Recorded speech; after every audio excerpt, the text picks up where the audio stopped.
اردو سیکھیں۔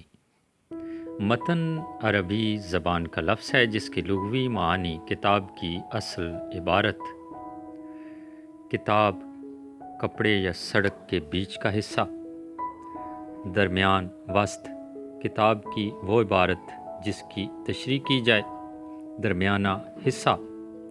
حوالہ متن لکھنے کے لیے ضروری ہے کہ تمام نثری اسباق اچھی طرح کم از کم 2-3 بار پڑھے ہوئے ہوں تاکہ عبارت پہچان سکیں کہ کس سبق سے آئی ہے۔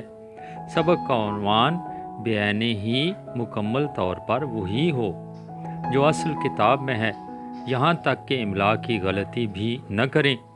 فہرست مدرجات اسباق سے 11 اسباق کے عنوانات اور مصنفین کے نام از بر کر لیں تاکہ یہ ایک نمبر ضائع نہ ہو۔ حوالہ متن کو جملوں میں لکھنے کی قطعاً ضرورت نہیں۔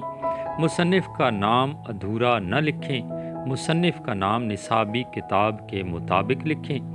املا بہرحال صحیح ہونا چاہیے۔